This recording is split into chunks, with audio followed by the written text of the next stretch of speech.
What's going on, guys? My name is Holt Ingalls, owner of HI Productions, and today we're going to talk about why you need to shoot at 60 frames per second with your FPV drone. So traditionally, movies and TV shows are shot at 24 frames per second, which means every second 24 frames are captured for that video, and that's that film look that you usually see at the movie theaters. Fly, you fools! But for your FPV drone, you're moving so fast, you're flipping, you're doing all sorts of maneuvers that 24 frames per second isn't enough frames to capture all that you're doing. So that's why you need to film at 60 frames per second. That means every second, 60 frames are getting captured for that video. When you're filming at 60 frames per second, that's not necessarily the film look, but that's the look you're going for if you're trying to emulate someone like Johnny FPV. Shooting at 60 frames per second isn't enough. You also need to make sure your shutter speed's at 120 because you want to follow the 180-degree rule. I'm not going to get into why you need to do that, just trust me.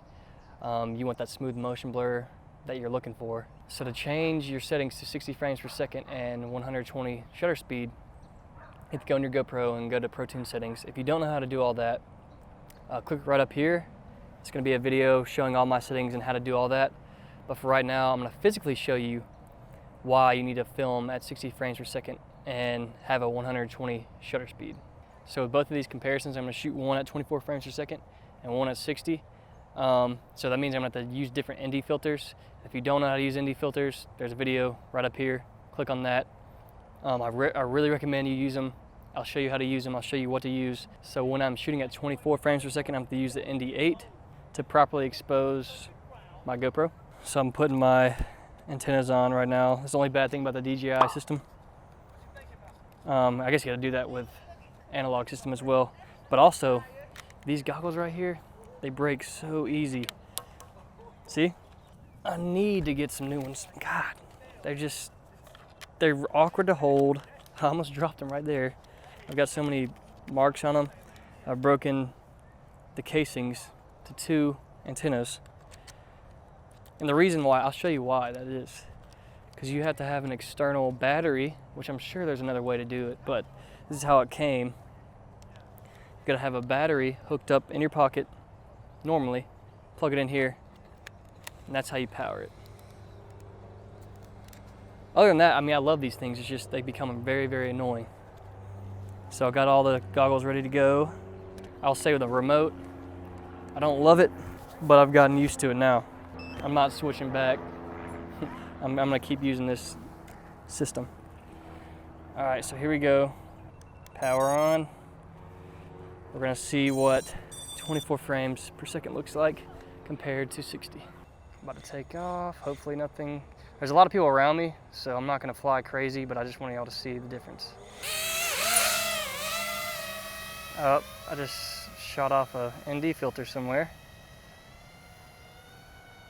All right, so I'm gonna fly around a little bit, show y'all the differences.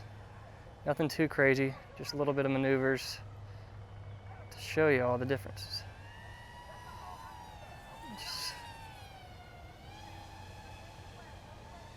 I like to fly over trees, get cinematic footage, and I can't do that. And there's people around, so I can't do anything too crazy. All right, that should be good, but y'all can see, y'all should be able to see the difference. There I am. Especially if you have a subject, you're gonna want it to be smooth. If I'm circling a subject and you're circling it really fast, you're gonna want it to be very smooth. And I haven't flown in a while. All right, so let me put the ND8 up, put the ND4 on, change the settings, and I will take off and show y'all what that looks like. Another thing I don't like about GoPro is when you change the frames per second, they automatically go back and do your Protunes auto. Like they do auto shutter speed. I don't want that, just, I'm gonna have to change them either way, but they change the ISO, everything. This is what you're gonna want it to look like. Smooth.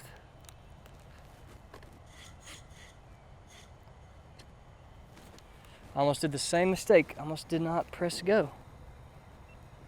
Don't do that, by the way. Make sure the quad's off before you press that. All right, here we go. I'm gonna try to imitate the same flight pattern.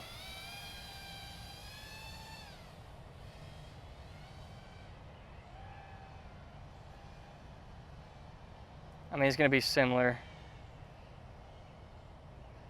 but you should be able to tell that just so much smoother.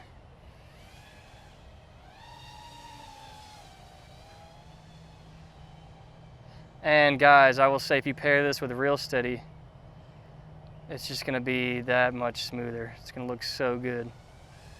And if you don't know what Reelsteady is, I'm gonna make a video about that and why you should use it and how to use it. Because I feel like they're about to partner with GoPro as well, so you wanna hop on that train when you can, because they make the footage, especially if you're getting into cinematic flying. Oh.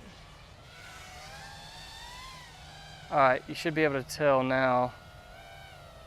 I'm gonna rotate.